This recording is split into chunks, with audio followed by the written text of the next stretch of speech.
What's going on, everybody? Happy Packers game day. Welcome into a all-new pregame show here on the Pack-A-Day podcast. I'm your host, Andy Herman. You can follow me on Twitter at Andy Herman NFL. You can follow the podcast at Pack-A-Day Podcast. Thanks so much for being here. It is a preseason game.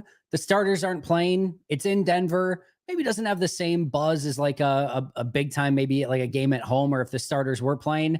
I don't know. It's still a Packers game. I'm still excited about it. We're going to get some LVN. We're going to get some Colby Wooden, Carl Brooks, probably some Sean Ryan and some Jacob Monk, some Javon Bullard, Evan Williams. I'm excited. I think there's a lot of players that are worth really keeping an eye on. Of course, Michael Pratt, Sean Clifford as well.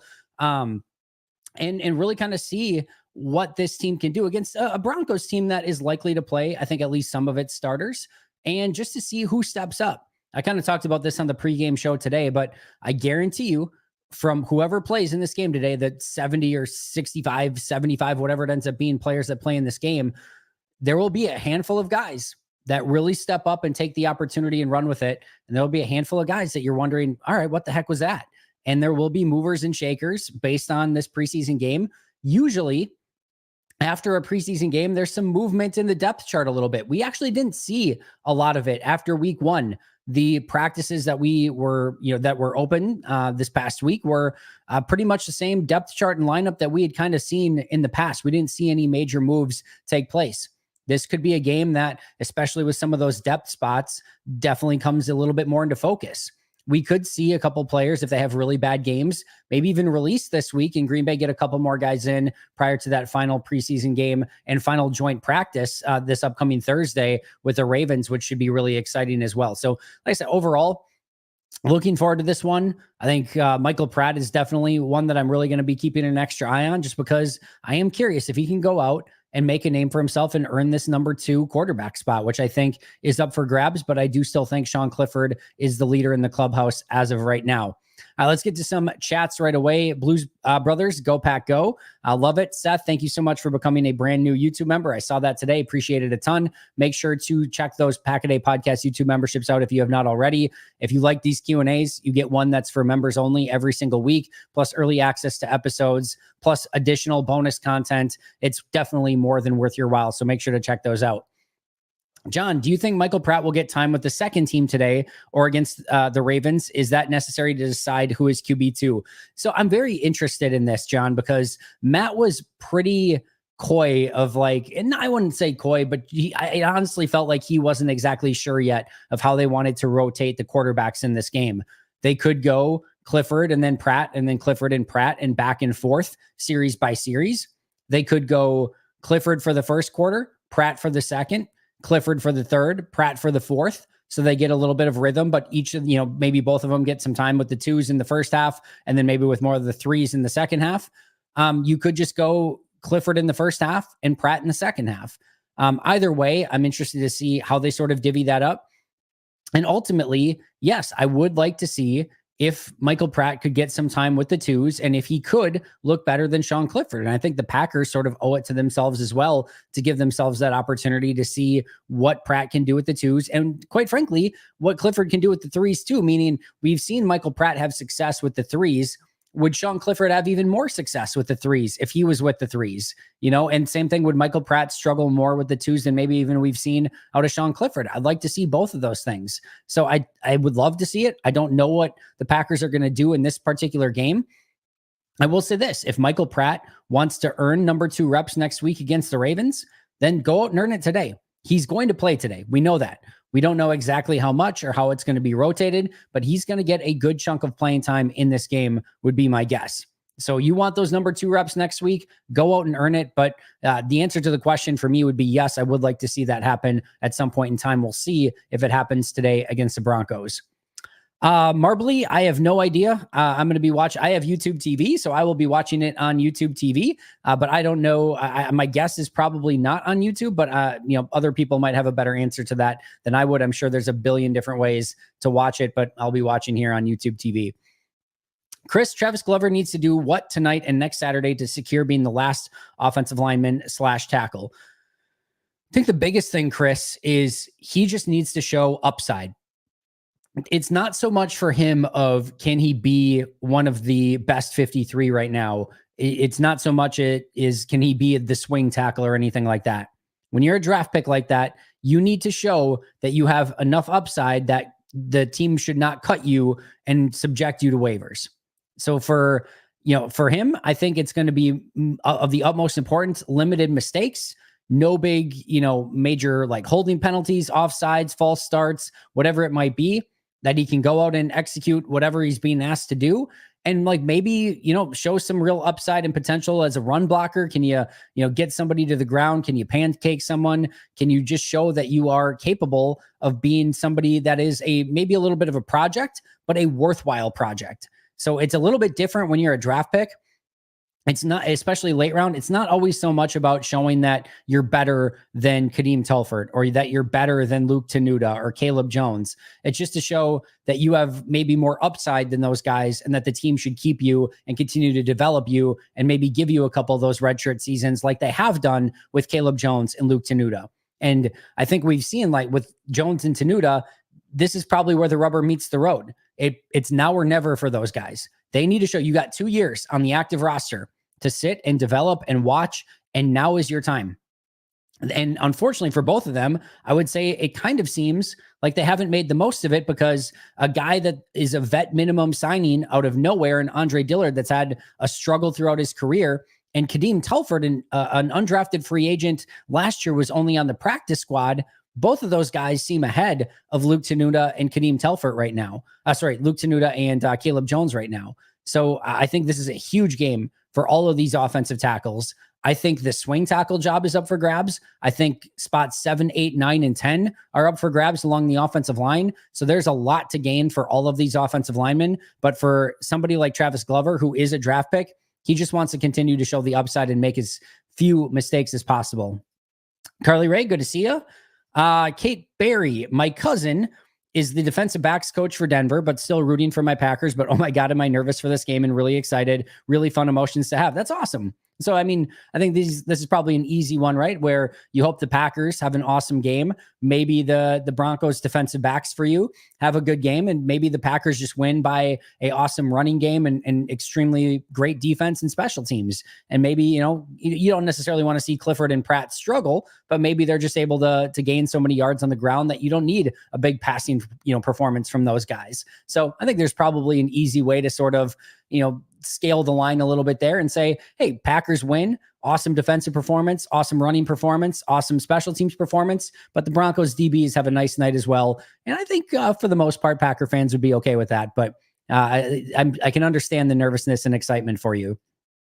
Jeff, a win in this game is to come out of the game with no injuries. I mean, Green Bay's doing their part as much as they can by holding out as many of their top players as they can. But we mentioned some of those guys: Javon Bullard, Evan Williams, LVN, Carl Brooks, Sean Ryan, I would guess would get some time. Jacob Monk, maybe we'll see what receivers play, but probably a Bo Melton and AJ Dillon, I would think, would play. There's still going to be some guys in this game that are going to be important for this upcoming season. LVN maybe being one of the top ones, Carl Brooks probably another.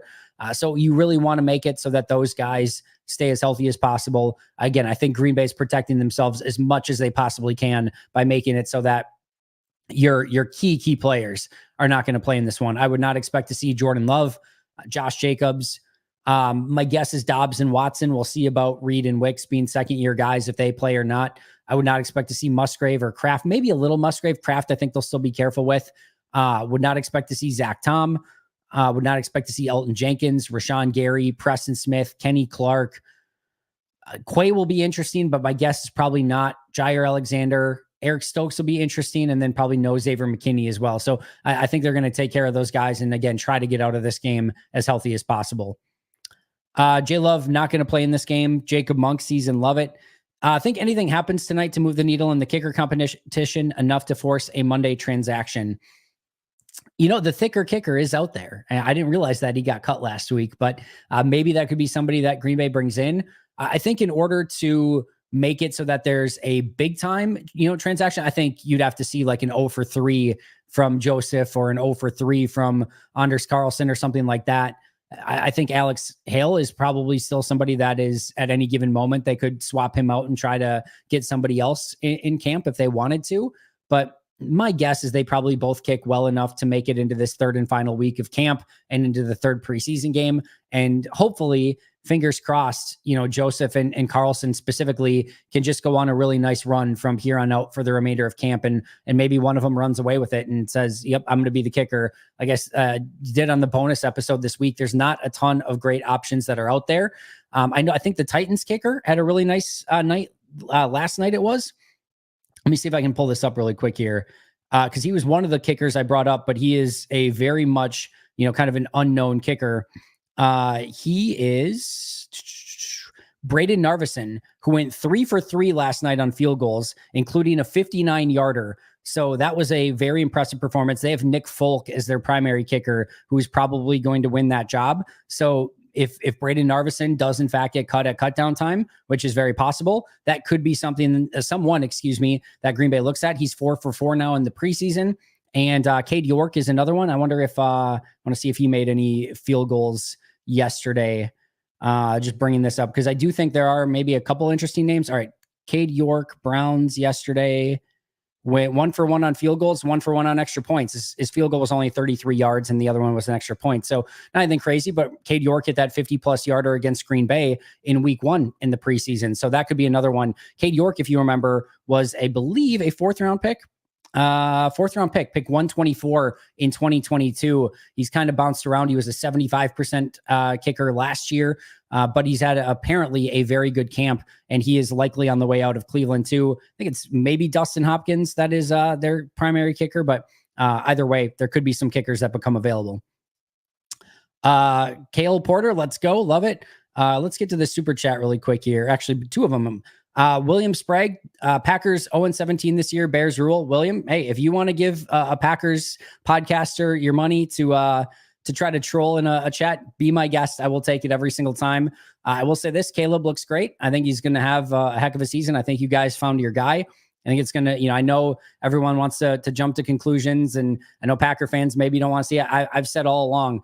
I think Caleb's the best quarterback that I've ever scouted, in my opinion, better than even Andrew Luck. We'll see if that comes to fruition. Certainly doing some good things, certainly still some things to work on. Those first, 4 drives yesterday for Chicago, like 3 and out, 3 and out, 3 and out. It's all not on Caleb, of course, but Caleb will need to develop a little bit more rhythm and consistency within the pocket, but certainly is capable of making those explosive and big time playmaking plays as well. So enjoy watching the Packers. And hey, I will say this, William, in all sincerity, when we talk about dynasties in the NFL, the Bears probably, 30 consecutive years winning the offseason? 30 consecutive years winning the offseason. I don't know of any other dynasty in the league, at any league, that is quite like that. So congratulations and tip of the cap on the 30th consecutive year of the Bears winning the offseason. Kudos to you and your rest of your Bears friends. Izzy, I really hope Caleb does well at the Bears. I really do. But so much better owning a good Bears team, don't you think? Izzy, I like that as well. And I would absolutely take that. And I think that could be a good thing. And JJ McCarthy was looking really good. I feel for the Minnesota team. Like I said, I'll still sleep at night. I'm not going to lose sleep over it, but that's a sucky situation when their first round quarterback goes down. And like I said, he was looking really good. This has the ability to be an extremely fun division for the foreseeable future with Caleb, McCarthy, Jordan Love, Jared Goff, and the Lions team that's still young and up and coming. It could be a real serious, NFC North fight year in and year out. And I think we could see 3 teams from the division go to the playoffs year after year once Caleb and McCarthy kind of come into their own. All right, enough Bears talk though. Who's better, Melton or Nix? Bo knows. There's a couple good bows in this game tonight. Hopefully Bo Melton is the one to star in this one. Jeff, hello from Wisconsin, and glad you're tuning in from Virginia. John Schmidt, as a Packer fan, watching the Cowboys kicker convert a 66-yard field goal really got me in the feels. John, there is definitely a piece of that right now where you see these kickers just crushing field goals, and you see Harrison Butker and Justin Tucker and these guys that are just like automatic, and you're like, oh, I wouldn't give, for a really great kicker that you can just count on consistently and know that thing's going in just about every single time. What a beautiful thing to have. And fortunately, for all the things that Green Bay does have right now, and for how many things are trending in the right direction, that unfortunately, at least at the moment, is not one of them. Sounds like Pratt and Clifford will probably split game half and half. That definitely could be the case. Would not be shocked at that at all. Will Love play against Baltimore? My guess is probably not. If so, probably like that one series like we saw last week. But I think what you're going to see from Green Bay in this preseason and for preseasons in the future, if there is a joint practice, they're going to get the Jordan Love and the ones all of the work in the practice and hold them out of the game. And if there's not a joint practice like we saw in week 1, they'll get the starters a little bit more playing time in that game. So that would be my guess, is that they get the majority of their work in that Thursday practice against the Ravens and probably do not play in the preseason game. Owen, shout out Luigi's Breakfast Pizzas for being my college roommate's hangover cure. Like I said, I tried my first one this week. It was awesome, and I will definitely be having a lot more of those. All right. IDKE, thank you so much for that. I really appreciate it. Make sure you get a comment or a question in next time if you're doing a super chat, but really appreciate it. Jack, can we all report Williams' super chats as spam? I don't know if you covered it, but will Green Bay keep AJ purely for leadership purposes? I'm assuming you mean AJ Dillon. I think AJ Dillon's going to make this team. I do. And I think a large part of it, is his pass pro ability. And Marshawn Lloyd, that is not his forte.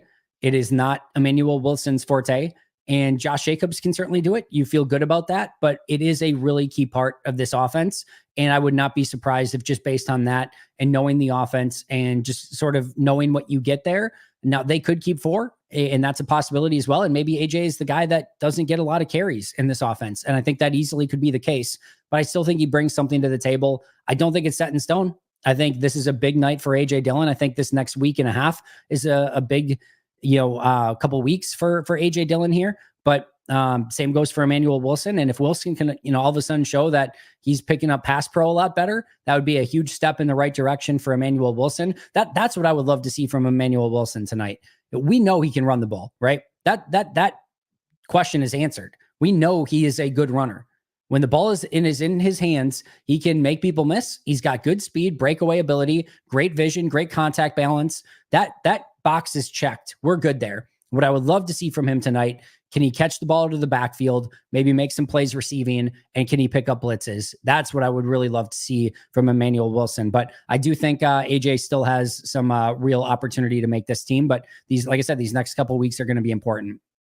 Jean-Marc Brown, thank you so much for the super chat. Does Matt have Halfley up in the box, or is he on the sideline? He seems like a sideline kind of guy. I was going to ask this, and then, sometimes when you miss a couple press conferences here or there, you're not sure if this already got discussed or answered. So I'm sort of keeping an eye on it. And I don't know if, even what they're doing in preseason, if that's necessarily going to carry over into the regular season. But if I get a chance, maybe, that week of the first, game against the Eagles, I'll see if I can maybe ask that question and see what they plan to do with Jeff Halfley. My guess is he probably speaks to the media at some point this week as well, but one step at a time. And I don't know at this point. I'm not sure if he's going to be in the box or on the sidelines. I do agree with you though, Jean-Marc, he does feel like a sideline guy.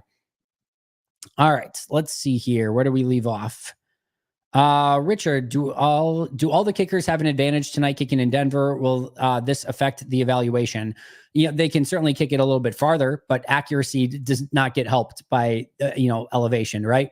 So maybe they can kick it a little bit longer. If there's a 58, 59 yarder, maybe you get to attempt it. But I think they're still going to be judging based on the accuracy of the kick. And I think that is going to be the key part of the evaluation. I don't think all of a sudden, if one of them does hit a 59 yarder or something crazy tonight, I don't think they're going to be like, oh, that's something that we can count on consistently in every stadium. But I do think they're going to be consistently watching the accuracy of it. Sean, do you think turnovers are the biggest thing a player can do in a preseason game to turn heads and make a roster? Turnovers are always great. I would say there's a hierarchy, right? I think anytime you can create a big play, like an explosive play in some capacity, whether that be a turnover worthy play or whether that be a, big time sack, a big touchdown, whatever it might be, an explosive play is always going to get you noticed. And then, what you also want is consistency. And what they're really going to look at from some of these young guys and maybe some of the unknowns is how well do they know the offense or how well do they know the defense? How assignment sure are they? Can you trust them out on the field? If they show that they're not trustworthy, that's not going to be something that is, is going to be able to be probably kept on a 53-man roster if you're one of those fringe guys. So I think consistency, not making mistakes, showing the playbook, and then obviously explosive plays are going to help you out a ton as well. And then, and kind of with those explosive plays, what you want to show is upside. And we kind of talked about that with Travis Glover of like, oh my goodness, there's something here. Like we think we can really nurture this and make it into something special. that's something that you always want to show as well. So if you can do something that really stands out, that's going to show the upside in the playmaking ability, which is huge, but you also want to be consistent and you want to make sure that you are executing your job the way that it's supposed to. And then obviously on the flip side, any turnover play that you miss a turnover or create a turnover for your own team, meaning you throw an interception or fumble the ball, that's going to be a huge negative. And if you make those mistakes, line up in the wrong place, don't do what you're supposed to do, that's going to super affect you on the negative side as well. Ben, do you think A.J. Dillon will automatically win the running back 2 spot, or do you think Marshawn Lloyd can take it? Well, Marshawn Lloyd needs to get healthy, first of all, and then he needs to get out on the field. And I think they're going to be extremely cautious with him, knowing that he's had a couple hamstring injuries and leg injuries now. So I think they're going to give him time to rest. I would be surprised. I'd be very surprised if we're talking about Packers, Eagles, week 1, and Marshawn Lloyd's the number 2 running back, just because I think they're going to be cautious with him the next couple of weeks. And without those snaps, I don't think they're just going to automatically trust him to be out there. And that's another reason why I do expect Dillon to make this roster, is because I don't think they're going to be able to go in early in the season and feel like they are set with Marshawn Lloyd as the number 2. And then if that's the case, are you going to make Emmanuel Wilson the number 2, or do you just ride with Dillon, knowing what he's going to give you and knowing that, consistent play? One thing I will say though, and this certainly would not be a guarantee, with Dillon being a vested veteran at this point, if he is on that initial 53-man roster, he is like guaranteed his salary. Like that roster is that roster or that his salary for the entire year is guaranteed. That could be somebody that maybe they could release and, bring back after week 1. But there's obviously a risk in that too, that some other team just goes out and signs him. I don't think that's going to be the case, by the way. I don't think they would do that. And I don't think that's how they would handle A.J. Dillon. I'm just saying, like, these are the things that GMs have to think about of, hey, if Dillon's on the roster week 1, he's guaranteed the entire year. So that his current contract goes from an extreme, like what, 180,000 that's guaranteed to the entire contract guaranteed. So that's something that they're just going to have to think about as well. And if they want him on that roster on week 1. I don't know if Jordan Morgan's playing yet, and I don't know if we've received the update yet of who's playing. Don't think we got it yet. So if we get it, somebody message me. If you want to do a super chat, that'd be amazing, so I see it. But message me and we'll kind of go over it when we find out who's playing and who's not. Seth, hi Andy, glad I could become a member. Who are you picking right now for the kicker spot if you had to make the decision today? Man, I don't want to make the decision today, Seth, and I don't feel comfortable making any of it. Part of me is just like, why don't you try one of those other guys, whether it's the Titans guy or whether it's Cade York? Like, do you have anything to lose at this point? I've liked, honestly, the way that Greg Joseph has kicked it a little bit better, but it hasn't been good enough to probably supplant Anders Carlson, who you spent a 5th round pick on and probably has, I don't even know if there's upside for Anders Carlson at this point, but they're certainly trying to develop him. I don't know. My guess is it's probably Anders. But I do think Joseph can still make it. And it would not shock me if they did say, hey, we need to try something different. This is the one thing that has been abundantly clear for Green Bay is they are very much about trying different kickers here. They've had 4 or 5 guys already in camp and in mini camp and OTAs so far. And they've had 3 kickers on the roster on numerous occasions. So they're trying to figure it out. And if they feel like, hey, these 3 guys are not the answer, it would not shock me if they went in a different direction. I would probably lean towards going in a different direction, but that would be what I would do. My prediction is at this point, it's still Anders. All right. That was Seth, the angry casual fan. At what point does Watson need to earn his snaps? I feel like I've seen enough of him. You are an angry casual fan. I don't know what more you want. I thought he's had a really, really, impressive training camp. He looks fast. He looks impressive. He had one play. He blocked it up really, really well on the play that he was asked to, block in that first preseason game. He's going to be a really big integral part of this team. You're going to see a lot of Watson, a lot of Dobbs, a lot of Reed, a lot of Wicks, and maybe a smattering of Bo Melton and some of the other guys. But now Watson's going to have a major role in this team. He should have a major role in this team, and he's going to be a very, very key player for the Packers this upcoming year. Who are you most excited to see play on the Packers? Jacob Monk, Evan Williams, any rookies that are playing. If we get our first experience with Tyron Hopper, I'm looking forward to that. But probably any of the rookies, especially the earlier rookies, if we get any of them, are kind of the ones that I'll be watching, Javon Bullard, etc. So that's probably who I'm most looking forward to. Michael Pratt as well. Hope Wilson wins over A.J. Dillon. A.J. Dillon has been disappointing to watch. I understand. I get it. We've gone over this all week too. I totally get it. And I've been on that train for a while now. I have seen a better Dylan in practice, though, and I'm hoping that Dylan shows up in the game tonight. My Edgerrin Cooper will not be playing. He did not practice all week, did not do the joint practices. So no Edgerrin Cooper in this one. All right, Wilson has more than proved himself. If he doesn't get a roster spot, someone will snag him up. It's possible. It's possible. Just know that like 32 teams and 32 fandoms have some undrafted random running back on their roster that they're a super huge fan of. And a lot of these running backs, like you're going to see Denver tonight. Denver's running backs tonight, if you think like Green Bay is where it's at, you're going to see a group of running backs that are all super talented. And this should be like another reminder of that, like all these teams have running backs. It just is what it is. Javonte Williams, Jaleel McLaughlin, Audric STM, who was a 5th round pick for them this year, Samaje Perine, and then Blake Watson has looked awesome so far in his limited opportunities as an undrafted free agent guy. So they have 5 guys that are able to make a roster, and they have Tyler Batty as well. But it would not shock me if they have all five of those guys either make it in Denver, or whoever gets cut there gets claimed by another team. And that's indicative of where almost all these teams are at with running back. So yes, we love Emmanuel Wilson. I would agree that he's probably done enough to potentially earn a spot on the 53. And he did last year, of course, as well. But just know every single team has running backs like this. And it's not uncommon. And, so whether he gets claimed or not, I think that's a little bit more of a up for grabs type of question.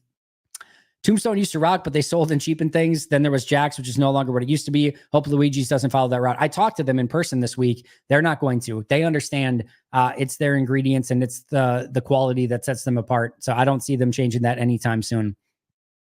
And they were like really proud of it too, which is really cool. Can't wait to see snaps for Dubose, Heath, and Toure. But yeah, I'm with you. Even and Bo Melton, I would put in that group as well. I think it's still like, if you're going to sit out, and I don't know for sure that they're going to, but if you're going to sit out 4 receivers, how awesome is it that you can still put out there a 3 wide receiver set of Bo Melton, Grant Dubose, and Malik Heath? Like that is pretty great. Chances Green Bay stashes Carlson on the practice squad. Possible. I think semi-unlikely, but not impossible. I think there could be a world in which they maybe keep Greg Joseph or go with a different kicker. But when they release Anders Carlson, I don't think he's getting claimed anywhere. And I could see them just bringing him back in the practice squad to continue to work with him and see if he can get in some kind of rhythm and then compete with whatever kicker that they have next offseason again. It's, again, not super likely, but it's not completely out of the realm of possibility. King David, thank you so much for that. Really appreciate it. All right. Where do we leave off? All right. Sorry, just catching up here. We missed big time on Jake Bates. He just missed a field goal. I think a rather easy one yesterday, in fact. So listen, he actually ended up with not a great percentage in the whatever XFL, UFL, whatever it's called now. But let's see what he did yesterday. He went 4 for 4. Oh, he missed an extra point. All right, that's what it was. He did go 4 for 4 on field goals, including making a 55-yarder. So that's good, but he did also miss an extra point. So yeah, 80%. That's where Anders Carlson and Greg Joseph are for all of camp so far. Should we be worried about the abysmal practice on Friday? And also, just by the way, Jake Bates, the Packers were interested in Jake Bates, by the way. Now, they could have probably given him some guarantees or whatever to get him in, but they were interested. They tried to get him in, and he just signed with Detroit and stayed in Michigan. So it was a little bit tough to kind of get him in. Should we be worried about the abysmal practice on Friday? The Broncos are trash, and that shouldn't happen. Like I said on the post-practice episode the other day, I freaking love it. I think this is a young team that is still understanding what they need to do to go out and show that consistency and be professional day in and day out. And I love the fact that they got punched in the mouth a little bit, because I know that this team is a team that will work hard and will respond to that. I'm excited to see how they respond to it in this game. But no, I think those are great lessons to learn at this point in the season. Also, you have to remember, one of the, sort of keys to this Packers team, and I think we're going to see it with Jeff Hafley, but I certainly know we will see it with Matt LaFleur, is game planning and play calling and stacking plays on top of each other and, working people open. You're not doing that for a practice. Like, that is a huge part of what makes this Packers, specifically their offense, successful. And in a practice like that, you're not game planning anything. You're not scheming anything up. You're just calling plays, seeing if they can execute. So once they actually get a game plan in and they practice this stuff and they go out and attack the opponent that they're going against, it's a totally different story. So nothing I'm concerned about. And like I said, in fact, I'm Actually, I love the fact that they got punched in the mouth a little bit, and I think they're going to respond to it in a major way, hopefully tonight. I'm still pissed about Super Bowl 32. Is that healthy? Absolutely healthy. I feel like we want Watson to be Randy Moss, but he is really, listen, if he's Deshaun Jackson, sign me the hell up. I will take prime Deshaun Jackson from Christian Watson every single day of the week. If you can give me that, if I could sign a contract right now that Christian Watson is, just has Deshaun Watson or Deshaun Jackson's career, sign me the heck up. I will absolutely take that. Carlson should be cut. I understand the sentiments. I don't think he will, but I could understand it. Don't know if Jordan Morgan's playing. We went over that. Bears fans always delusional to start the season.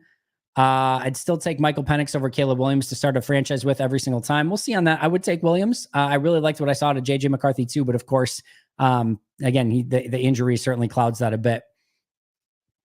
Ben, is there a chance we can bring in a veteran quarterback to back up Jordan Love? Not feeling confident in our backups right now. I think they can certainly look at different options. I think Bailey Zappi, probably in New England, is probably going to have to be shipped out somewhere else. PJ Walker in Seattle is probably going to be their third quarterback. I think they'll get some calls on him. Taylor Heineke in Atlanta, where they've got Cousins and Michael Penix. That could be another one. You could look at a Ryan Tannehill. So there's definitely going to be options if they want options. I don't know that that's the direction they're going to want to go in. My hope is that Pratt and Clifford go out and tear it up tonight. But if they don't, and if Green Bay clearly doesn't have a number 2, there will be options out there for Green Bay. Justin Fields never beat the Bears or beat the Packers. Barely. Yeah. He kind of beat the Bears, but yeah, never beat the Packers. Good morning from Greece. Good morning, Mike. Thanks so much for joining. Let's see. Oops, I forgot to write a message, but who are you most excited to see play throughout the season on the Packers? Dontavian Wicks is a huge one. I really am, maybe excitement's the wrong word, but I'm really intrigued to see Eric Stokes and Jair Alexander in this defense and to see if Stokes can really be that guy that we saw as a rookie and maybe even a step above that. Really intrigued by that. I'm so excited to watch Xavier McKinney. I really do want to see Edgerrin Cooper once he gets back. I don't know how much he's going to play, and I like that they're maybe taking it slow with him, but he is just a game changer when it comes to speed and playmaking, and I think there are ways to get him in the game and get him involved. Those are definitely some. I'm intrigued to watch Jordan Morgan for sure. I want to see if he can be a really good guard, and hopefully sooner rather than later. Like I said, Dontavian Wicks certainly very high on that list. Yeah, those are probably some of the ones and then of course, Jordan Love as well. And I'm sure I'm missing some, but Wicks is always probably the number one guy that comes to mind for me. What rookies are playing?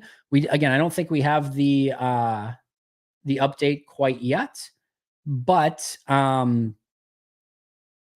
I don't think we have the update yet, but Morgan's probably a toss up. Edgerrin Cooper will not play. I would guess Javon Bullard does play a little bit. Marshawn Lloyd's not going to play. Tyron Hopper's like Jordan Morgan, probably a little bit more of a toss-up if he plays or not.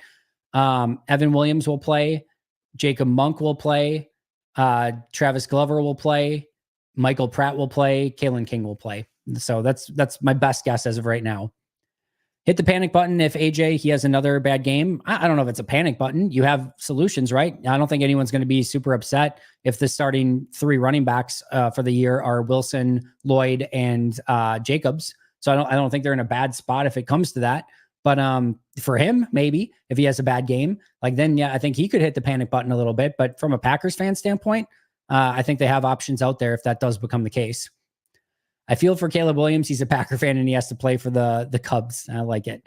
All right. The man, Caleb has insane talent, but he's young and the Bears have never been able to develop a quarterback. Listen, if you're looking for a reason as a Packer fan to hope that Caleb Williams isn't great, the Chicago Bears are a great reason to have some belief in that, because like you said, they cannot develop quarterbacks. In fact, it seems more often that they ruin quarterbacks than they develop them. In fact, they've really never developed one. So there's always that, but for the NFL's sake, I hope Caleb is good because he has the ability to be a very top tier quarterback in this league. As a Packer fan, again, maybe the Bears screw it up. AJ doesn't move the needle either way. If he stays or goes, much ado about nothing. Understand the sentiment there. We already talked about Jordan Morgan, Cooper DeJean or Evan Williams. Whew, that'll be a fun one to kind of keep an eye on over time, but I don't think anyone's too upset that the Packers have Evan Williams right now. What do you feel in the regular season will be the main base personnel on offense? 11, 12, 21, 10. I know each opponent will differ. I think you're going to see a lot of 11 and a lot of 12 personnel this year. So 3 wide receivers, and running back, and a tight end, and then 2 tight ends, 2 wide receivers, and a running back. I think those will be the 2 primary formations that you see out of Green Bay a ton this year. Can AJ Dillon sign that same type of contract multiple times, making $1.5 million over the cap hit? Seems great for both parties. I don't think he can again. I could be wrong on that though. My guess is if he were to be cut and they didn't keep him week 1, then week 1 they would bring him back and just do a vet minimum and say that would be, you're only getting the vet minimum, not the money over on top of it. But again, AJ Dillon could go look for work elsewhere as well and maybe get a better offer somewhere else. What kind of preseason play outcome is most impactful to make a team? Turnover, touchdown, sack. I think we went over that. Hindsight, Cooper DeJean or Edgerrin Cooper? I'll still take Edgerrin Cooper. All right. Do you think Dontavian Wicks would get any playing time tonight, or is he too much of a starter to get any snaps, and Melton and Dubose would be the primary starters? Yeah, he and Jaden Reed are tough to read, no pun intended, if they'll actually get playing time. I could see them both getting a handful of snaps, maybe first quarter, maybe a little bit less, maybe first couple drives. But I could see both of those guys getting a little bit, but that'll be an interesting decision for Matt to make. I prefer all the division teams to suck, but that's just me. Totally get it. Andy, update your background pick. Show some love. It's actually very difficult to find. We got to fix this, by the way, just a little bit off center. There we go. It's very difficult to find like really nice prints like this. So I love the Bart Starr one. Black and white, nice and easy. So I'm good with keeping it as is. I'd like maybe a little bit different stuff in the background, but figuring that stuff out is all a huge pain in the ass for me. So if I can just keep it the way that it is, I will just keep it the way that it is. Love the pregame show. Will this be a regular occurrence with the start of the NFL season? My hope, Nick, is I will either do a pregame show or a postgame show every week. I don't think I'll do both. It's going to depend sometimes if it's a home or an away game. It's going to depend the kickoff time and things like that. But I do hope to do, like, if it's a 7 p.m. home game, I don't know, because those are tough to do pregame shows for because I'm at the stadium pregame. And then the postgame is really tough because I get home at like 11:30. Am I really going to do a postgame show at that time? So there might be some that I don't do either. Again, late night home games would probably be the main ones. But I hope to do either a pregame show or a postgame show as much as I can. Can't guarantee which it'll be or if it'll be both, but I hope to do one or the other the vast majority of the time. I read Keenan Allen came in overweight and unmotivated. I have heard some of the overweight stuff. I'm not sure for an unmotivated standpoint, but listen, for some of the veterans in this league, you use training camp to get in shape, and we'll see what he looks like come week 1. But they have a variety of wide receivers, obviously. Odunze, DJ Moore, Tyler Scott's had a nice training camp as well. So even if it takes him a little bit of time, my guess is he gets there, and he wins on route running, right? So it's not like he's ever somebody that's won on just pure unadulterated speed. He wins by knowing how to get open. And I'm not saying you can be overweight and do that, but like my guess is he'll be in shape in time if he even is out of shape. Allison, thank you so much for becoming a new member. Really appreciate that. Jack, I heard Tom Brady is open to playing again. Wouldn't mind keeping him in reserve. I know you're obviously saying that in jest. And clearly you just hope that Jordan Love stays healthy through the course of the year. He also has the ownership stake, which I think makes things a little bit more complicated now. So I don't think we're going to see Tom Brady this season, but would certainly be interesting to see if he did actually end up playing again. All right, where do we leave off here? Sorry, just trying to get back where I was. There we go. Hey, chatters, hit the like button. Appreciate that, Sean. Packer fan moved to Denver. Awesome to still be able to tune into the pregame show. Appreciate that, Tyler. Seth, if healthy, let's get 69 back as their swing tackle. I don't see that happening. I think that ship is sailed. Now, if Green Bay all of a sudden had a string of injuries and Zach Tom and Rasheed Walker got hurt and something crazy happened, could they explore it? Maybe. But my guess is we see David Bakhtiari this year, but not as a member of the Green Bay Packers. Who's going to get stashed in the practice squad and be key to the playoff push in December? I think Cox or Mosby. Yeah, we saw Bo Melton have that impact last year, right? So that's not out of the realm of possibility. Maybe it's an Emmanuel Wilson, right? Maybe it is an Aaron Mosby. Maybe it's a Brenton Cox. Maybe it ends up being Malik Heath or maybe Grant Dubose. Maybe Joel Wilson at tight end. I think there could be a variety of different players. Maybe one of the offensive linemen, Donovan Jennings, someone like that. So I think there's a lot of players it could be, but I like your picks of Cox and Mosby. Really hope we get to see a lot of Hopper tonight. I would love to see him as well, even if just a little bit. Still no out lists, is there? Unless I'm missing it. Derek, lots up for grabs tonight. Running back positions, quarterback positions, kicking positions. What is most intriguing? It has to be quarterback, right? And I don't know. You could make certainly the argument that like you're hoping that the quarterback backup spot doesn't matter anyway. So I could understand it from that point of view.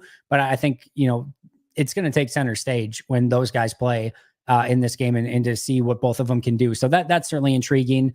I'm trying to think if there's anything. And then just, I guess, those backup offensive line spots, because you're going to need the depth through the course of this year. So that'd probably be the other ones. Wild Rose, Wisconsin, born Packers fan, living in the South here. And I believe Pratt will win this number 2 job, certainly within the realm of possibility. Jimmy Johnson, cheers from Egypt, Andy. Been on holiday with the wife for the last week. Have I missed anything crazy in Packers land? I don't think so. I think for the most part, everything's been healthy. They kind of got their butts kicked a little bit in Denver in the inter-squad practice, or not inter-squad, the joint practices. But other than that, I think it's been a mostly low-key week. I'm going to try to get to members ones and super chats for the rest of the way here. First of all, Corey, thank you so much for being a member 5 months. And thank you for the kind words. Preston, what quarter does BJ Raji come in and drop 10 passing touchdowns and 1,500 yards? Not too familiar with how this preseason stuff goes. Like we're still going to get some, I swear to God, I'll be talking 10 years from now. We're still going to be getting BJ Raji chats. There's certainly a great sense of fandom and appreciation for BJ Raji. And I think the interception against the Bears probably is a huge reason why. All right. Where do we leave off from? Sorry. Every time I go to one and the other, it gets a little bit messed up. There we go. All right. Heartbroken Hog. See, I kept saying before the draft that Green Bay should have drafted my guy, Cam Little, but no one would listen. Has he been having a good camp? I haven't been keeping too much. I've been trying to keep an eye on a lot of the rookies, but Cam Little has not been one I've been keeping an eye on. Trav makes beats. What do you think the Packers saw in Dean Lowry a few years back? He never made sense to me as a starter. I always say this about Dean Lowry. It's not Dean Lowry's fault that the Packers made him a starter. He always was supposed to be, or should have been, like your 5th or 6th defensive lineman. If Dean Lowry in his prime was your 5th or 6th defensive lineman, you feel very good about that. That is a rotational lineman that you can put in. He's not going to get you beat. He may not make a ton of big plays, but he is clearly capable of playing 20 snaps a game as a rotational guy. It is not Dean Lowry's fault that the Packers didn't have enough defensive linemen and better defensive linemen that it forced Dean Lowry to be a starter. But that's not his fault. Good for him for getting paid. Good for him for getting the starting snaps. But it's hard to be hard on a guy when we all know what he should have been, a 5th defensive lineman, and he was their 3rd as a starter. And that to me is Green Bay's fault. That's not Dean Lowry's fault. He was a solid player that never should have been probably thrown in that position. He should never have been given that many snaps, but he was. He made the most of it, got a good paycheck, and good for him. All right. Any other members chats here? Camille, over 600 people in here ahead of a preseason game. Gotta love it. Camille, thank you so much. We got to talk soon, by the way. I know a lot of people have been wanting more Camille. We might have to figure out a way. We got to find a way to get more Camille. So Camille, good to see you. Thanks so much for stopping by in the chat. Vero, go Pack, go. Love it. Jean-Marc, don't forget to like and subscribe. Appreciate that, sir. Very kind of you. Again, any interaction that you have with the videos, with the live shows, share it, like it, comment on it, anything that you can do. It helps the algorithm. So I understand not everyone has the funds or the means or maybe the want to be a Pack-A-Day member or do any of that stuff. That's totally cool. But if you want to support the show and want to do it for free, just do all of that stuff. That's super easy. It takes a second to do a quick comment, just to say go Pack Go to help the algorithm. All of that helps a ton. So the more that you guys can do that, certainly the better. And I appreciate that a ton. LaFleur isn't using Watson right. It's very intriguing. I don't know. I disagree. Like, they're using him as a deep down the field player. They're using him. Certainly, I would like to see them use him a little bit more in some gadget stuff, some end arounds and reverses, because we saw early in his career, he's very capable of doing that stuff. But overall, I have no real major issue with the way that Matt's using Christian Watson. He should be used like MVS and Deshaun Jackson, not Deebo Samuel. See, I disagree with you before I even saw this one. I would like to see actually more of the gadget stuff. And I think he mostly is using him as an MVS and a Deshaun Jackson, actually. All right. What else do we got here? Gary, TV is showing Love warming up. Yeah, he'll do pregame warm-ups, but he's not going to play. So no concerns there. Still no players who aren't playing, huh? I'm fine with Jordan Morgan playing guard this season and future seasons. Do you see him eventually playing at tackle? I think they'll play him wherever they need to play him. And I think my guess is he might end up being a guard for a while, unless they want to start moving Zach Tom around a ton, which I don't think they want to do. I think Rasheed Walker is going to be your left tackle for a while. I think Zach Tom's going to be your right tackle for a while. Elton's going to be your left guard. I think Jacob Monk might end up being your center and Jordan Morgan might be your right guard. Like you might, starting next year, like you might have a 2, 3, 4 year window of Walker, Jenkins, Monk, Morgan, and Tom. That might be your offensive line for the foreseeable future. I could easily see it going that way. All right. Richard, Jim Leonard versus Jeff Hafley tonight. Just kidding. Love it. Jacob, what do you think? Who do you think is better in the long run, Karl Brooks or Devonte Wyatt? I think they could end up very similar, to be honest. I'll take Wyatt right now because I do think he is a little bit more physical and has a little bit more upside, but man, can Karl Brooks win very fast as well. And Brooks is just like, he just finds ways to get it done. It's not always the sexiest. It's not always the prettiest. It's not always the most technically sound, but he just finds ways over and over again. So it's very close. And like I said, I think they end up having very similar careers, but I'll slightly go Devonte Wyatt on that one. Fun debate 2 to 3 years from now is Jaden Hicks and KC versus Evan Williams, both 4th round picks. And yeah, I heard early in camp, Jaden Hicks was killing it and that he was going to play a significant amount of snaps early on. Whether that ends up still being the case, no idea. But I am intrigued to keep an eye on that. But kudos to the Packers. It feels like right now they got a great one in Evan Williams as well. It will be a fun thing to keep an eye on. But again, I don't think anyone's upset. Even me, who is a huge Jaden Hicks guy, and it sounds again like Jaden Hicks is tearing it up in KC. I have no issues with that move right now, the way that Evan Williams is playing. Hopper is a star. Watch him shine. I will take it if that ends up being the case. I think he's had a really nice camp so far. All right. Jay Western. Andy, I'm so nervous. I have my life savings on the Jordan Love 2 touchdown line tonight. And my save, you are in big trouble, my friend. Go counteract it in some way, I guess. Dylan has to play to show the fans he has what it takes to get 1 yard. Again, I understand the feelings on it. I really, really do. I'd love to see them keep Pratt, more potential upside with him. Charles, I don't think there's any chance that Michael Pratt doesn't make this team. You don't stumble upon a really good find at quarterback in the 7th round and then just be like, nah, we're good. Like they clearly see the developmental upside here. I would be stunned if they release Michael Pratt. I think the only question is he number 2 or is he number 3? And, and does he become the backup? But at this point, I don't really see a world in which he does not make the 53-man roster. Any chance Jarvian Howard cracks the practice squad? He needs to get healthy, but if he does, I think there's a really good chance he can make the practice squad. Absolutely. What else we got? Good evening, fellow cheeseheads. Go Pack Go from Illinois. TJ Slayton breakout year. I got a feeling, hey, anytime you can bet money on a defensive tackle having a breakout year and a contract year, that's good money to bet. Those guys have a way of having breakout seasons in their contract year. So would not surprise me one bit. Dave will not be playing tonight. I'm sorry, Dave. Catano Adapo, yeah, I think we are going to get our first Catano Adapo snaps. So I'm excited for that. We should get our very first ones tonight on defense. D-line as a whole has the potential to wreak havoc this year and lead the defense to a top pass rush unit. I would be a little bit more cautiously optimistic than that. Like I think there's a world in which they could, but I want to see consistency out of this defensive front. And we see Rashawn Gary kind of disappear from time to time. LVN still has a long way to go. Preston is just kind of who he is at this point. He'll make some good plays, but he can also disappear for stretches. And Igbari is a solid rotational player. Devonte Wyatt, Karl Brooks, Colby Wooden all need to prove themselves. TJ Slayton is really good, but he's not a big time pressure guy. And Kenny Clark is more of a slow burn pressure guy. So I like all of it. I think that the potential is there for a very good defensive unit that they can keep fresh and rotate those guys through. But to be one of the top 5-3 in the league, I would pump the brakes a little bit on that. I think we should have kept Jamal Williams and dealt Dylan and Hines. I mean, what they should have probably done is just kept Jamal Williams and utilized that 2nd round pick that they utilized on Dylan elsewhere, right? And just kept Jamal Williams for those next few years as the number 2 back to Aaron Jones, and then pick up a 2nd round pick in the equation by not drafting Dylan in the first place. So that I would certainly understand. Pratt's been better than Clifford all camp. No, I would agree. Clifford's thrown a lot of interceptions and Pratt has not. Pratt's taking care of the ball. He's been accurate. He's been efficient. So I would absolutely agree that Pratt's been the better of the two so far. I'd smack a Vikings fan with a Luigi's Pizza. There you go. What is your analysis of Brooks versus Wood? I think Brooks is a lot better of an overall player. He's a better pass rusher. Wooden put on some weight, though. I'm excited to see if he can anchor against the run a little bit better than he did a season ago. I still think there's a good amount of upside in Colby Wooden as well. So, yeah, but I just think Carl Brooks has already shown he can be an impact player in this league when given opportunities.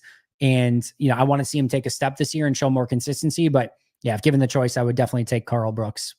All right, then we're going to be, I'm going to be heading out here in just a minute, guys, but let's take a couple more. Do you think the team getting handled at joint practice is going to help with giving them some perspective? I do. I really do. I think it's a great thing to have happen to them. Do you think it's feasible to keep both tackles in Tom and Walker while paying one to two of the wide receivers, one of the tight ends down the road? I do. I think they'll be able to keep their own guys when they want to keep their own guys. I don't think there's going to be a huge issue there. Is Morgan going to start week 1 at right guard? He needs to get back healthy and playing first. If he does, I think he has a great chance of starting. If not, they may start Sean Ryan and let Morgan work his way in. I also would not be shocked whatsoever if we saw almost the exact same right guard rotation that we saw at the end of last year. Last year it was Sean Ryan and John Runyon Jr. It would not shock me if we saw Sean Ryan and Jordan Morgan rotate to begin the year. And they did that too with Elton Jenkins. Remember when he was a rookie, Elton Jenkins and Lane Taylor, I think it was, were starting to rotate to begin the year at left guard until Jenkins was ready to take over. And I think Lane Taylor ended up getting hurt, if I remember. I could be misremembering though. And then Jenkins just took over. But I could easily see a world in where Ryan and Morgan rotate to begin the year, assuming Morgan is healthy. All right, friends, enjoy the game, everyone.